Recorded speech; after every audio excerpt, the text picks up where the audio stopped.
अस्सलाम वालेकुम, मैं हूं ज़ीशान मलिक और आप देख रहे हैं पीएसएल हंगामा। पीएसएल हंगामा अपनी हंगामा खेजी के साथ जारी है और बात करेंगे। मेरे साथ मौजूद है मुख्तसर दायरा तमहीद नहीं बांधता मैं, मेरे साथ सलीम मुश्ताक साहब और सलीम मलिक साहब द लेजेंड्स मौजूद हैं। और सबसे पहले हम बात करेंगे कि कल क्या हुआ जनाब। कल ना सिर्फ हमारी प्रेडिक्शन गलत हुई बल्कि हैरान कर दिया पेशावर ज़ल्मी ने सबको, हमें भी सर जी हैरत हुई। पेशावर ज़ल्मी ने तो 30-70 का तिया पांचा कर दिया। देखिए चांसेस तो थे क्योंकि इनकी अगर टीम देखी जाए इतनी बुरी नहीं है। सही है, ठीक है, स्टार्ट उतना अच्छा नहीं हुआ मगर टीम इनकी इतनी बुरी नहीं है। और कल के मैच में जो आपको ग्लिम्स नजर आए, उन्होंने बताया है कि भाई आप इजी ना ले, ये कर रहे हैं, हमें इजी ना ले। And I think I will give lot of credit to sports staff as well. जब 2-3 आउट होते हैं ना तो डाउट्स आने शुरू हो जाते हैं। डाउट्स आप एक दूसरे पे करते हैं, यार क्या हमारे प्लान्स ठीक थे, क्या हमारे मैसेजेस ठीक थे, क्या हमारी स्ट्रेटजीज ठीक थी, क्या हम एग्जीक्यूट सही कर रहे हैं, हमारे डिसीजन सही चल रहे हैं, क्या लीडरशिप क्वालिटीज कुछ सही चल रही है, top order, middle order, allrounder, ये वो तो बहुत सारे डाउट्स आने शुरू हो जाते हैं। उन्हीं डाउट्स को क्लियर करना होता है आपको थ्रू मीटिंग्स, थ्रू वन-on-one। तो I think we should give credit a lot to Inji भाई, मुशी भाई एंड ऑल। बाकी किया काम तो लड़कों ने, वो आप आगे फर्दन बात जरूर करते हैं। बोले साहब आपको भी हैरत हुई या ठीक है पेशावर ज़ल्मी ज़ाहिर इतनी भी हमारी टीम नहीं थी?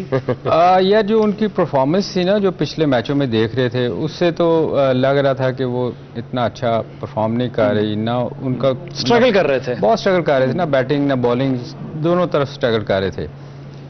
पर मेरा ख्याल है कि क्रिकेट, वो कहते हैं ना क्रिकेट बड़ी फनी गेम है और इसमें T20 इसमें कुछ भी हो सकता है। देखें ना आप, 4 आउट जो है वो अली रजा जो हमारे अंडर 19 का प्लेयर है, उसने इतना फर्क डाल दिया कि 4 आउट होने से टीम एकदम आगे लगी। हालांकि देखें 2 आउट उनके बाबर और साइम अयूब, क्योंकि इन पे दोनों पे मुझे साइम पे बहुत था कि ये अच्छा प्लेयर है, हर मैच में स्कोर कर रहा है, ये एक वाहद प्लेयर था कि ये लेके निकलेगा।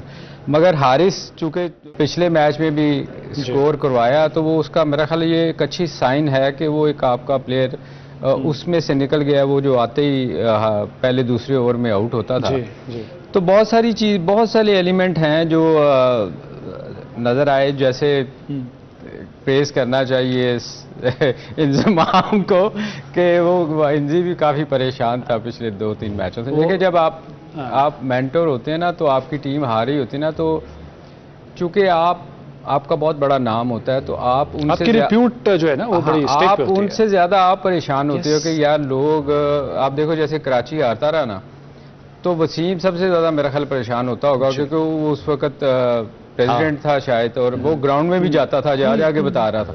तो एक रेपुटेशन होती है ना जो आपकी स्टेक पे होती है। तो मेरा ख्याल है ये थोड़ा सा रिलीफ मिला होगा इंजी को कि उसकी टीम ने जीती है। बिल्कुल सही। अच्छा, मैं एक प्रेडिक्शन करना चाहूंगा आप लोगों की दोनों की इजाजत से, अगर आप माइंड ना करें तो। बाबर आजम अगले मैच में जनाब करने वाले हैं 3 रन, ये मैं प्रेडिक्ट कर रहा हूं। अब आप पूछेंगे क्यों? 1-2 0 1 2 ये उनकी अभी तक कंसिस्टेंसी रही है। पहले मैच में 0, दूसरे में 1 और पहले मैच में उन्होंने 2 रन। तो अगर आप इसको ऐसा कर देना कि 1 2 और 0 इधर लगाए 120, ये भी तो हो सकता है। तसल्ली देने के लिए तो you need to think positive. Empty half, लेकिन ये सर क्या हो क्या गया बाबा? Glass half empty half full. ये गेंद अच्छा हो गया मेरा ख्याल है, गलत खेल गया, गलत लाइन पे खेल गया। थोड़ा टाइम ले लो, गेंद स्विंग होगा, नया गेंद है, थोड़ा सा टाइम ले लेना चाहिए।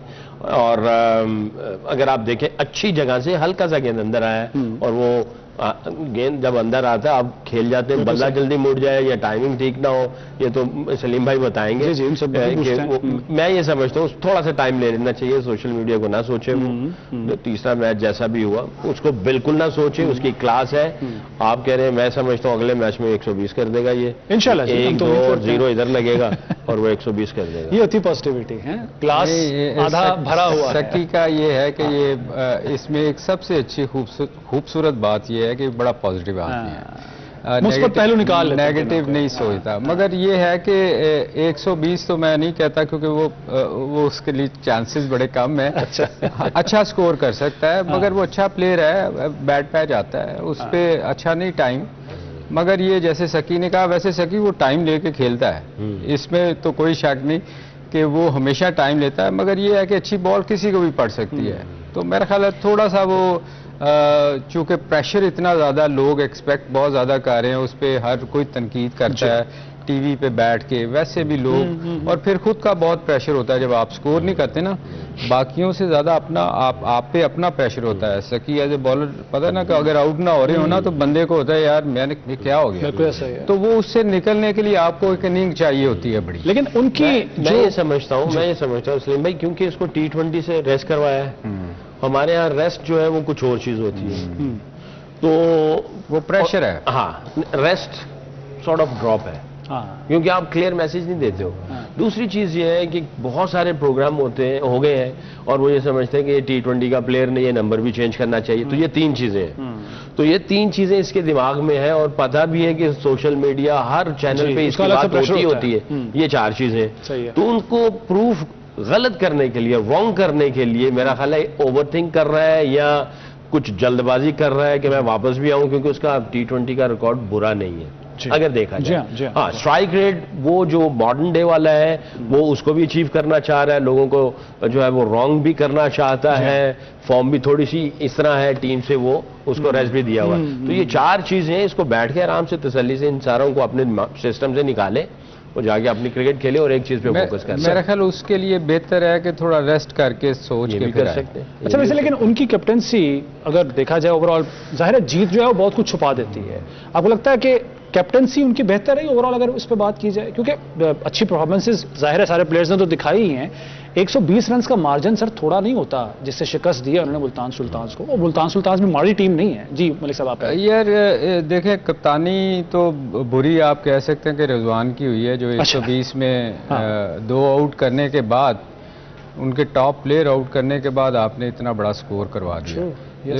देखिए जब आप 2 मेन प्लेयर आपके वो जो पाकिस्तान के ओपनर हो जी, वो उनको आप आउट करने के बाद नीचे से आप स्कोर करवा दें। आप देखें ना, तकरीब हारिस से करवा दिया, तलत हुसैन ने कर दिया, और 2-3 प्लेयर जिन्होंने साथ दिए। आकिफ ने बड़ा मायूस किया इस दफा, वैसे आकिफ को बड़ा स्कोर पड़ा सर।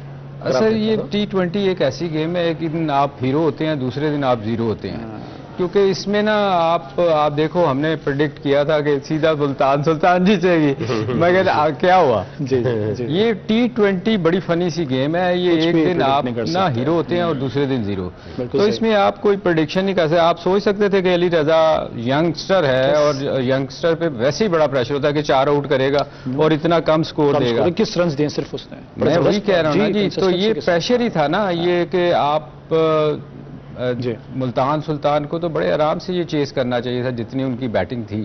मैं समझता था कि उनकी बहुत बेहतर टीम है। बिल्कुल ठीक है सर। आकिफ की मैं अगर स्पेसिफिकली बात करूं, हम बड़ा प्रेस करते हैं, इब्तिदाई मैचेस में हमने बात की कि बड़ा अच्छा मतलब स्पॉट पे बहुत बॉल कर रहा है और कंट्रोल बॉलिंग कर रहा है, लेकिन क्या कल क्या हुआ? देखिए, एक तो आप पिच को देखें ना, 227 जो रन हुए, मैं फिर ये समझता हूँ कि अभी भी 15 रन कम थे। अच्छा, मैं ये समझता हूँ, क्योंकि ऊपर से आउट होने के बाद नीचे वालों ने सिर्फ क्या किया है कि उन्होंने थोड़ी सी दिलेरी दिखाई है अपनी, अच्छी इंटेंट के साथ गए और जो है वो पिच की जो कंडीशंस थी वो उसने कैपिटलाइज किया, सही रीड किया उसको। और वो 227 रन किए। तो अब जब इस तरह की पिच हो, फ्लैट हो, तो किसी भी अच्छे बॉलर का एक बुरा दिन आता ही आता है, ऐसा नहीं कि बुरा दिन ना आए। तो I think it's just one of those days कि आज पिछले मैच में आकिफ का वो जो है ना वो बुरा दिन गया। बिल्कुल ठीक है। बहरहाल बॉलिंग में बहुत अच्छी कर रहा है, कुछ चीजें आई एम श्योर जो उनके बॉलिंग कोच है वो देख रहे होंगे कि जिनके ऊपर काम करना है। बट इसमें ना एक चीज मैंने जो पिछले न्यूजीलैंड टूर पे देखी है ना, कि वो ना पिछले बॉल पे बहुत ज़्यादा रिलाय करता है। वो आके अच्छी लाइन पे बॉल करते करते उसको कोई ना, उसको बाउंसर्स का बहुत शौक है, वो शॉर्ट पिच बहुत करने की कोशिश करता है। हालांकि ये डिफरेंट फॉर्मेट है, यहाँ तो आप जितना कम स्कोर दें, आउट करें ना करें, अगर आप 4 ओवरों में 20-25 स्कोर देते हैं तो मेरे ख्याल इससे अच्छी बॉलिंग होती नहीं आपकी। तो यहाँ तो कोशिश ये होनी चाहिए ना कि आप स्कोर रोकें। यहाँ ये नहीं चलेगा कि आपने आके 2 बॉल अच्छी की और फिर बाउंसर मारने की कोशिश की। तो उसमें आके ना वेरिएशन तो करनी चाहिए, जरूर करनी चाहिए कि स्लो कर दिया, यॉर्कर कर दिया, मगर ये शॉर्ट पिच बॉल तो आप छोटी बाउंड्री हैं, आप स्कोर होएगा ही होएगा। आपको इस पे मेरे ख्याल उसको थोड़ा काम करना चाहिए। आई एम श्योर कोई ना कोई तो बिल्कुल ठीक है, स्पोर्ट्स स्टाफ लगे होंगे। यंग है, बहुत इंजरियों के बाद आया है, लेकिन बहुत करना चाहता है। एक चीज ये भी है कि भाई हम बहुत ज्यादा फास्ट बॉलर्स के दिमाग में डाल देते हैं कि यार एक इसकी पेस होनी चाहिए, बम्पर बिल्कुल तगड़ा आना चाहिए, ये ऐसी दिमाग में। हालांकि अगर स्किल्स के साथ किया जाए, हसन अली क्या कर रहा है अभी जो टॉप ऑफ द टेबल चल रहा है वो स्किलफुल बॉलिंग कर रहा है। आशीष सकी, इसको मैंने न्यूजीलैंड में देखा, ये नया बॉल ये ज्यादा बेहतर कर रहा था, इसका स्विंग बड़ा अच्छा हो रहा था। तो मेरे ख्याल में अगर इसको अटैक करवाया जाए तो वो ज्यादा बेहतर है, क्योंकि देखो इस T20 में स्विंग बॉलर बहुत कम नजर आए हैं, सिवाय हसन अली के अलावा इतना ज्यादा किसी का स्विंग नजर नहीं आया। तो इससे ये नया बॉल इसका स्विंग होता है। बिल्कुल ठीक है सर। कैडमोर की अगर इंडिविजुअल इनिंग देखें उस पर क्या तबसरा करेंगे, और ये आगे खतरा साबित हो सकते हैं बाकी टीमों के लिए? देखिए, कैडमोर तो हमेशा से टॉप परफॉर्मर रहा है PSL में। जब भी आया इसने कई ऐसे मैचेस हैं जो सिंगल हैंडेडली मैच जितवाए हैं जी। और जिसकी वजह से ये जो है वो बारहा इधर आता भी है, PSL में एंजॉय भी करता है, इसको कंडीशंस का भी पता है और इसने मैचेस जितवाए भी। लोकल प्लेयर हो गया हुआ है तकरीबन सॉर्ट ऑफ, ये लोग ये बिल्कुल लोकल ही है ये।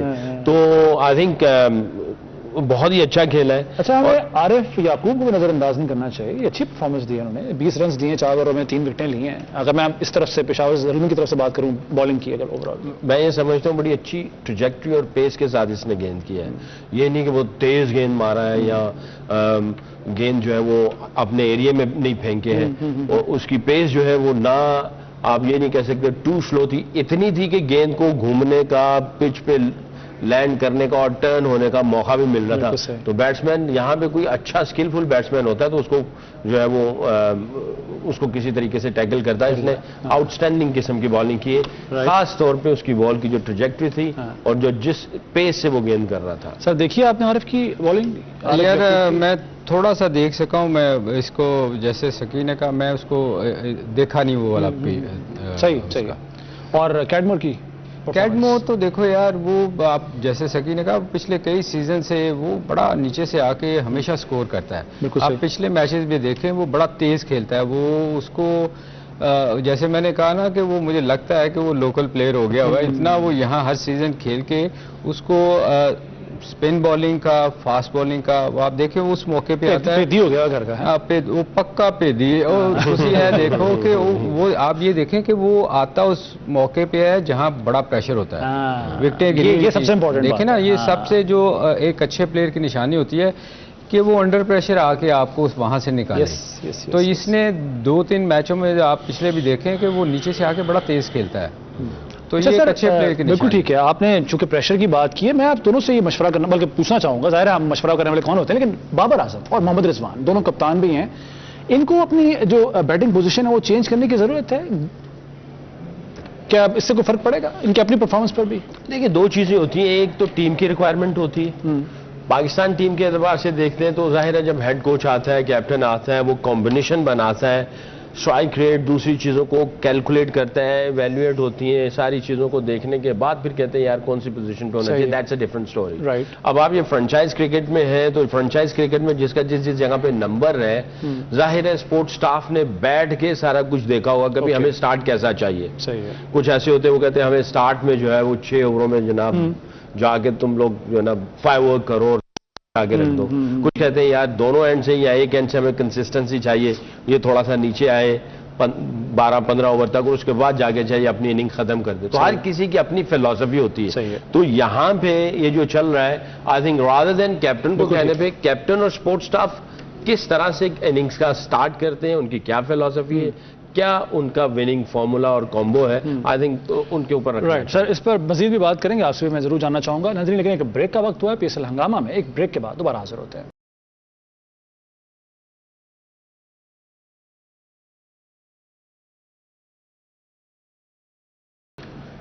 PSL हंगामा में एक बार फिर खुशामदेद कहते हैं। इससे पहले कि हम आगे बढ़ें, कुछ ज़रा व्यवस्था जो है उसका भी जिक्र कर रहे हैं। हम बात कर रहे हैं पेशावर ज़ल्मी और मुल्तान सुल्तान के कल वाले होने वाले मैच की। तो सर अब इस वक्त जो परफॉर्मेंस ओवरऑल अगर हम देखें, जो पॉइंट टेबल है उस पर मुल्तान सुल्तान सबसे नीचे आ चुकी है। 3 मैचेस खेले हैं, तीनों हारे हैं। आगे आखिरी मैचेस में कहीं नजर आ रहे हैं मुल्तान सुल्तान में आपको सेमीफाइनल तक पहुंचते हुए? वैसे तो T20 is a funny game, I know, but still अगर आप इनकी टीम से कॉम्बिनेशन देखें तो मैच तो आ रही है, -2.941 नेट रन रेट है। अब उन्होंने सारी चीज़ों को कैलकुलेट करना होगा कि भाई अगर टॉप 4 में जाते हैं तो इस चीज़ों का भी इनको ख्याल करना पड़ेगा। और मेरा ख्याल है कि जहाँ तक एक फॉर्मूला है, आपके 10 पॉइंट हो तो आप क्वालिफाई कर जाते हैं, कुछ इसी तरह का फॉर्मूला है। सही है, हाँ जी। तो यानी अगर ऊपर वाले देखें उनको कितने पॉइंट्स चाहिए और इनको कितने चाहिए, इनको कम से कम जो 8 मैच रह गए हैं उसमें से इनको 5 मैच जीतने पड़ेंगे, सारे जीतने पड़ेंगे तकरीबन।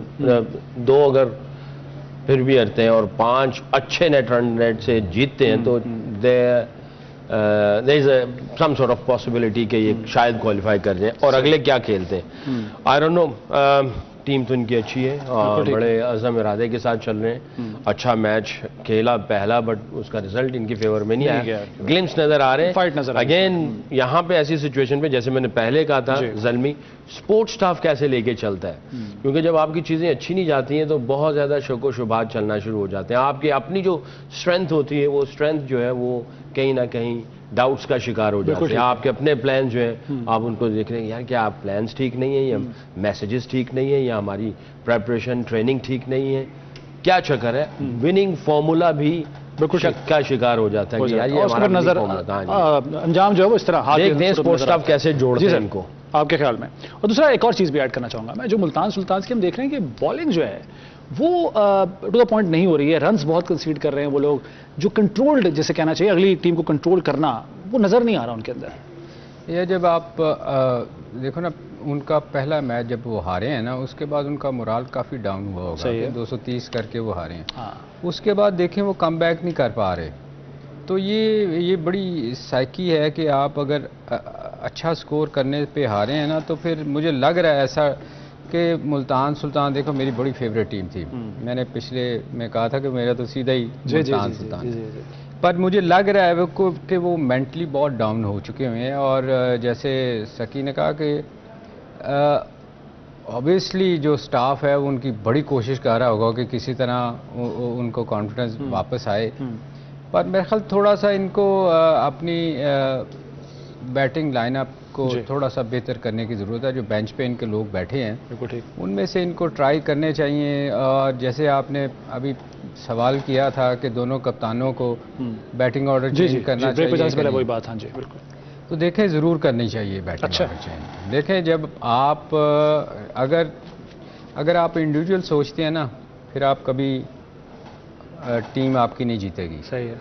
अगर आप एज ए कैप्टन सोचते हैं कि यार मेरी जगह यहाँ नहीं बनती और मेरी टीम को जीतना चाहिए, तो आप ज़रूर चेंज करेंगे। अब होता क्या है कि यहाँ मोस्टली जो कप्तान होते हैं ना, यहाँ हैं वो ये सोच रहे हैं कि हमें स्कोर करें, टीम हारती है जीतती है मुझे इससे कोई फ़र्क नहीं पड़ता। उसका नुकसान फिर टीम को होता है। आप जल्दी आउट होकर पीछे अपनी टीम पर प्रेशर वैसे भी डाल देते हैं। देखें आप विकेट गिरती है तो प्रेशर बिल्ड होता है ना, आप हमेशा टीम जीतती है, जो विकेटें गिरें तो प्रेशर आता है। तो मेरे ख्याल में आपको ज़रूर ये सोचना चाहिए कि आप टीम के लिए खेल रहे हैं या अपने लिए खेल रहे हैं। बिल्कुल ठीक है। तो उसके लिए ज़रूर इनको सोचना चाहिए। नीचे आए, नीचे आगे तेज़ खेलने की कोशिश करें। छोटा सा T20 में एक्चुअली क्या है कि ओपन हर बंदा, मैं इन दोनों की बात नहीं कर रहा, आप मोस्टली देखो कि 1 डाउन तक हर बंदा चाहता है कि T20 में मेरी बारी आ जाए, मुझे ऊपर भिजवा दें। उसकी रीज़न ये है 6 ओवरों में चांसेस बड़े होते हैं ना आपके हिटिंग करने के, या तो फिर आप उसको फ़ायदा उठाओ, फ़ायदा भी नहीं उठाते, टीम को नुकसान होता है, खटन देंगे। मतलब आप देखो ना, आप स्लो खेल के टीम आगे लग जाती है ना। तो बेहतर यही है कि आप अब ये सोचना आपका उनका काम है कि क्या टीम के लिए खेलना है या अपने लिए खेलना। बिल्कुल ठीक है सर जी। चलें क्रिकेट पे तो हमने थोड़ा सा इसके ऊपर प्लीज आराम कर लें। मेरे बड़े हैं, मैं उनकी बड़ी इज्जत करता हूँ। हम इख्तिलाफ किसी बात से आप कर रहे हैं, हम ऑप्शंस दे रहे हैं स्पोर्ट्स स्टाफ को, कैप्टन्स को, जो डिस्कशंस हो रही है। हमारा इख्तिलाफ नहीं है, बट डिफरेंट ओपिनियन जा रही है। हो सकता है उसको वो किस एंगल से देखते हैं, डाइजेस्ट करते हैं, समझ आती है, वो उसके ऊपर इंप्लीमेंट कर लें। मैं ये समझता हूँ कि दोनों एज ए ओपनर जा रहे हैं पिछले 7-8 सालों से। सही है। और दोनों ने बहुत कंसिस्टेंट परफॉर्मेंसेस दी। उसके साथ हुआ ये कि स्ट्राइक रेट का थोड़ा सा एक इशू साथ में जुड़ना शुरू हो गया, लोगों ने कहना शुरू कर दिया। अब स्ट्राइक रेट का जो इशू है डिफरेंट कंडीशंस में जाके वो चेंज हो जाता है। जहां पे पार स्कोर 170 180 है तो इनका स्ट्राइक रेट वो ही चलेगा, तो वो काम अपना कर जाएंगे कंसिस्टेंट परफॉर्मेंस देके। जहां पे स्कोर जाता है 240 220 250 वहां पे स्ट्राइक रेट डिफरेंट है। तो जो 7-8 सालों से परफॉर्मेंस दे रहा है, तो इशू अगर स्ट्राइक रेट है तो इशू को सॉल्व कर लें, सही, रादर देन नंबर को सॉल्व करें। ठीक। अगर जब वो नीचे जाएंगे तो नीचे जाके दो चीजें आएंगी, एक नंबर चेंज होगा, एक स्ट्राइक रेट चेंज होगा, या दो चीजें चेंज करनी है इन्होंने। ठीक। अच्छा, जब आप नीचे जाएंगे तो आपके पास जो है टाइम कम है और एग्जीक्यूशन ज्यादा है, मुकाबला सख्त है। हाँ, तो टाइम कम और मुकाबला सख्त ये वाली। तो यहां पे स्पोर्ट्स स्टाफ को भी थोड़ा सा रिलैक्सली बैठना पड़ेगा, क्योंकि यहां पे इनका रोल ही चेंज हो जाएगा। बिल्कुल ठीक। उस रोल का प्लान बनाए और उसकी जो है प्लान्स की एग्जीक्यूशन कब होनी है और उसकी प्रैक्टिस कब होनी है, प्रेपरेशन कब होनी, ये एक इनको टाइम कंज्यूमिंग एक उनका जो है ना वो प्लान बनेगा। क्या आया इन दोनों में से स्पोर्ट्स स्टाफ के अंदर इतनी स्किल्स हैं या इनके पास इनफ टाइम है, क्या ये दोनों इस चीज को डाइजेस्ट करेंगे, फिर आगे कहां जाएंगे? तो ये इन चीजों को देखना पड़ेगा रियलिस्टिकली। बिल्कुल ठीक, रियलिस्टिकली बिल्कुल ठीक है। नहीं, ये डाइजेस्ट नहीं कर सकेंगे, इसलिए कि देखें वो तो शायद चाह रहे हों। देखिए कराची में सलमान का और बाबर का इख्तलाफ जो आपने सवाल उस दिन किया, बैटिंग पोजीशन की वजह से क्यों हुआ था? वो भी ये चाह रहे थे कि बिठा के कि यार बैटिंग ऑर्डर थोड़ा नीचे ले आए, तो उसने कहा था मैं नहीं जाऊंगा नीचे। तो ये तो फिर देखो ना कप्तान, इस पे तो वो कहीं भी जाएगा, किसी और टीम में भी जाएगा, तो ये इशू तो है। आप सुन रहे हैं ना कि वो सुनना शुरू हो गए हैं, कुछ इसकी बात भी सुनना शुरू हो गए। सर इस पे तो हमने बात कर ली है। अगर ये इशू मेरे पास आता ना, मैं एज ए हेड कोच होता तो मैं उसको कहता भी अब 5 मैचेस हैं, ये स्ट्राइक रेट है, ये मैं आपको एक चांस दे रहा हूँ, ये रिक्वायरमेंट है, अगर ये आप फुलफिल नहीं कर रहे तो फिर हम इसका कुछ बिल्कुल। आपके ख्याल में एज ए कैप्टन वो ये सुनता? वो तो मेरा ख्याल इसके ऊपर स्किल्स होनी चाहिए हेड कोच की कि अंदाज से ये बात रखते हैं। बात ही खत्म कर दी उन्होंने, बात ही खत्म कर दी मलिक साहब ने। चले आगे बढ़ते हैं जी। मैं अब कुछ हम गुफ्तगू कर रहे होते हैं नाज़रीन, जब ऑफ द कैमरा भी, तो बहुत सारे ऐसे वाक़यात होते हैं जो कि शेयर कर रहे होते हैं सलीम मलिक साहब भी, सलाम मुश्ताक साहब भी, और बहुत से ऐसे वाक़यात बड़े दिलचस्प होते हैं। मैं चाहूंगा कि कुछ ऐसी यादें, कुछ ऐसी बातें आपके साथ भी शेयर की जाएं। सलीम भाई आपकी तरफ आता हूं मैं पहले। वो ये एक भीगा सा टूर्नामेंट है या कोई एक मैच है, वो मुझे आप बता रहे थे, जो हमें सुना रहे थे वाकया, वो क्या वाकई? मैं आपकी तरफ आऊंगा पहले। आपके जो इस हादसा पेश आ गया ना, इसको हम सही करते हैं जी। माइक, हाँ जी मलिक साहब, आपके साथ श्रीलंका का नाम जब मैं लेता हूं, इस मुल्क का एक वाकया आप सुनाया करते हैं अक्सर, बताएं कि शेयर करेंगे हमारे नाज़रीन के साथ। ये लिबर्टी वाला ही है वहाँ श्रीलंका?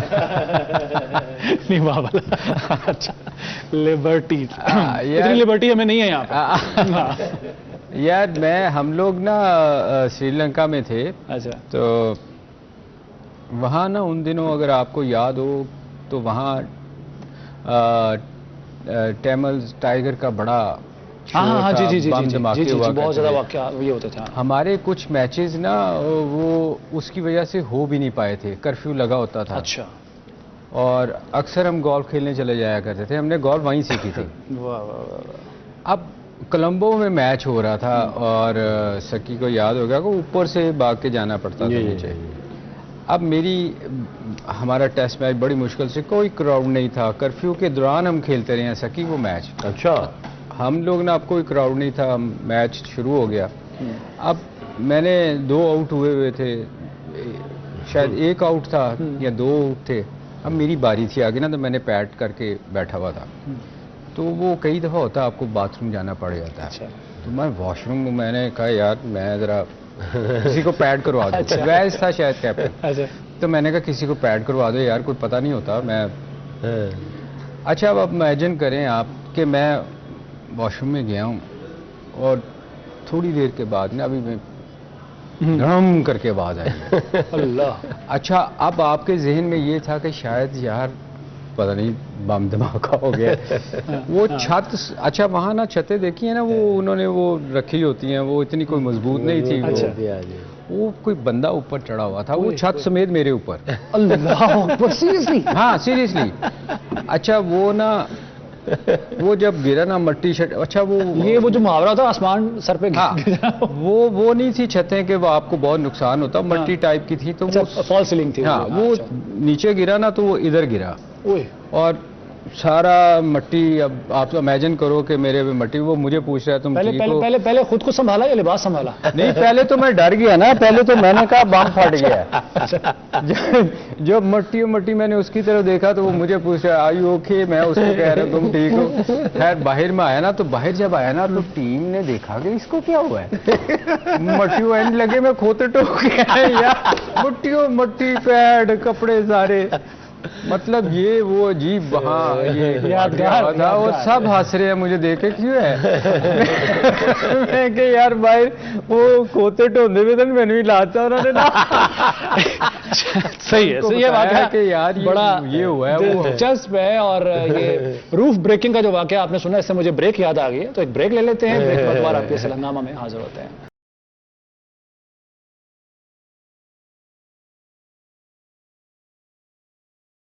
तो एक बार फिर खुशामदीद कहते हैं आपको PSL हंगामा में। आज एक और इंतहाई अहम मैच होने जा रहा है इस्लामाबाद यूनाइटेड और कराची किंग्स के दरमियान। इस्लामाबाद यूनाइटेड इस वक्त टॉप पर है। अगर टेबल की बात की जाए, 3 मैचेस उन्होंने खेले हैं, अपने तीनों ही जीत रखे हैं, जबकि कराची किंग्स जो कि इब्तिदा में मुश्किलात का शिकार थी, लेकिन उन्होंने अपना जो मैच अभी लास्ट जो मैच जीता है, उसके बाद उनके जो विन्स हैं, जो उनके जीतने वाले मैचेस की तादाद है, वो 2 हो गई है।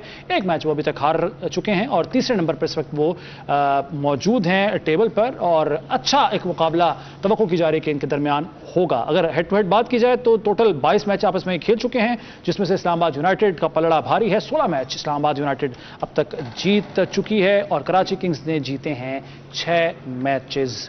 सकलान भाई, आज का मैच बड़ा इंपॉर्टेंट मैच, इस्लामाबाद यूनाइटेड के लिए उतना इंपॉर्टेंट शायद ना हो, लेकिन जाहिर है एक विनिंग स्ट्रीक जो होती है आप उसे बरकरार रखना चाहते हैं, लेकिन कराची किंग्स के लिए बड़ा ही कांटे का मुकाबला इसलिए हो सकता है कि उनके ऊपर प्रेशर अब बढ़ चुका है और खासतौर पर पिछली जीत के बाद ज्यादा प्रेशर इसलिए आ गया हो कि मेंटेन रखना है अपनी विनिंग स्ट्रीक को। जाहिर एक्सपेक्टेशंस को जो है वो बढ़ा रहे हैं उनकी कि भी हम लोग ऊपर जाएं, और नो डाउट अबाउट इट, दो पिछले मैच बहुत अच्छे खेले भी और मैं ये समझता हूं कि इनका कॉन्फिडेंस जो है ना काफ़ी स्काई हाई है। अगर आप इनको देखें तो इनके जो परफॉर्मर्स हैं, जेम्स विंस बड़ा अच्छा परफॉर्म कर रहा है और खुशदिल शाह बहुत अच्छा बैट बॉल के साथ कर रहा है। नबी ने पिछले मैच में परफॉर्मेंस दी है। हसन अली बहुत ही आउटस्टैंडिंग किस्म की परफॉर्मेंस दे रहा है। हमजा मीर ने गेंद के साथ पहले 2 ओवर जो करता है ज़रूर कुछ ना कुछ वो करता ही करता है। आई थिंक टिम भी कोई इतना बुरा नहीं रहा, उसको लग रहा है कि जो है वो भी एक अच्छे माइंडसेट में है। तो जहाँ भी ये 6-7 खिलाड़ियों की जो है वो परफॉर्मेंसेस थोड़ी सी सामने नजर आ रही है, तो इसका मतलब ये है कि इनके यूनिट के अंदर एक बिलीफ है एक दूसरे के ऊपर और यूनिट अच्छे तरीके से ऑपरेशनल चीजें जो अपने प्लान्स को कर रहे हैं। भूलना नहीं चाहिए, कभी भी सरप्राइज कर सकते हैं। डेविड वार्नर, जो मैं पहले भी कहा, ऑस्ट्रेलियन तो बाय बॉर्न इनके ब्लड के अंदर ऐसा होता है कि ये अपनी एक रेपो रखते हैं, एक उनके स्टैंडर्ड्स होते हैं, उनको सामने रखते हुए, और जब ये ग्राउंड के अंदर जाते हैं बहुत रूथलेस हो जाते हैं। बिल्कुल ठीक है, चाहे वो किसी भी उम्र के हिस्से में क्यों ना हो, इनका जो एटीट्यूड होता है वो बहुत ही डिफरेंट होता है। तो आई थिंक डेविड वार्नर पिछले मैच में उसके कलर्स थोड़े से नजर आए हैं। वो कप्तानी में भी उसके थोड़ी स्माइल थी, मूंछें भी साफ कर ली है उसने। तो आई थिंक वो आएगा किसी और अंदाज से। तो आई थिंक कराची को आप अंडर एस्टिमेट नहीं कर सकते। नहीं, अंडर एस्टिमेट नहीं कर जी मलिक साहब, कराची किंग्स पिछले मैच में जरा वो नजर आए हैं वाकई किंग्स के तौर पर। असल में देखें, इनके पहला मैच हारने के बाद इन्होंने जो 3 चेंजेस किए हैं उससे भी बड़ा फ़र्क पड़ा है। आप देखें, नबी ने बड़ी अच्छी बॉलिंग की, इसी तरह हसन अली जो मैं हमेशा कहता हूँ कि उसने वो नया बॉल बड़ा अच्छा करा है। तो ये इनकी एक पॉजिटिव चीज़ ये नज़र आई है कि ये नहीं इन्होंने किया कि वो एक ही टीम के साथ जा रहे हैं। जहां इनको एक मैच हारे हैं उसके बाद जहां इनको कमी कहीं नज़र आ रही है, ये इनके शायद उसका डेविड वार्नर की अपनी एक रेपुटेशन है कि वो उसको बरकरार रखने के लिए वो ये नहीं कोशिश कर रहा कि मैं, वो चाह रहा है कि अगर कोई अच्छा नहीं कर रहा तो दूसरा बंदा आके उसकी जगह ले। जो बेंच पे मेरा ख्याल है जमाल जो है, इसने बड़ी अच्छी अच्छी परफॉर्मेंसेज दी हुई हैं। तो ये एक अच्छी चेंज उन्होंने की है। वक्त चूंकि कम है, हम अब यूनाइटेड की तरफ आ जाते हैं, इस्लामाबाद यूनाइटेड की तरफ। साहबजादा फरहान मुसलसल परफॉर्म कर रहे हैं, एक सेंचुरी भी उन्होंने स्कोर की हुई है। कॉलिन मनरो 48, 40, 59 उनकी भी अच्छी परफॉर्मेंस जारी है। तो इनकी टीम में ये दोनों खासतौर पर खतरनाक साबित हो सकते हैं। बिल्कुल, देखें हमेशा जो टीम में परफॉर्मर होता है, जो अच्छा परफॉर्म कर रहा होता है, आपकी कोशिश होती है कि उसको आउट करें। साहबजादा मेरा ख्याल इस वक्त बेस्ट फॉर्म में है और मनरो भी, उसने भी हर मैच में वो नीचे से आके बहुत अच्छा खेला। तो इनकी कोशिश तो यही होगी कि ये 2 आउट अगर जल्दी होते हैं तो तब कहीं जाके, मगर इनकी बैटिंग लाइनअप बहुत नीचे तक है इस्लामाबाद की, इनकी ये एक नसीम शाह तक जाती है जी। आप देखें ना, इनकी बहुत नीचे तक अमाद वसीम तक जाती है। तो इनको बैटिंग इसलिए ये जाके अटैक करने की कोशिश करते हैं। आप देखें फरहानजादा पहले इस तरह नहीं खेलता था, वो पहले बॉल से आके अटैक करता है जी। अगर तो उसमें से वो निकल गया तो पावर प्ले का यही तो एडवांटेज है। तो उनको एडवांटेज बहुत है बैटिंग का कि वो अगर कोई टीम अच्छा स्कोर भी करती है तो ये चेज कर सकते हैं। जी, क्या पूछना चाह रहे हैं? मैं अब ये पूछूं कि टाइम कम है, 30-70 60-40 क्या देते हैं? 55-45 किसके लिए 55? 55 इस्लामाबाद यूनाइटेड और 45 कराची किंग। बहुत ही आउटस्टैंडिंग किस्म का इनका यूनिट है। ऑपरेट कर रहा है शादाब खान पिछले साल से अभी तक, वो उसी चीजों को उसी तरह लेके जा रहा है। अग्रेसिव ना सिर्फ कराची किंग्स की परफॉर्मेंस बदली है बल्कि परसेंटेज भी बदली है। सर मुख्तसरन जी, यार मुझे इस्लामाबाद बेसिकली पसंद है। ये मैं 40-50 ये तो फिर कोई बात ना हुई ना। चले अपने दिमाग को देखते हैं जी, कल पता चल जाएगा कौन जो है वो जीतता है, कौन हारता है। बहरहाल वक्त खत्म हो गया है। सलीम मलिक साहब, सकलाम मुश्ताक साहब और शान मलिक को इजाजत दीजिए। अल्लाह हाफिज।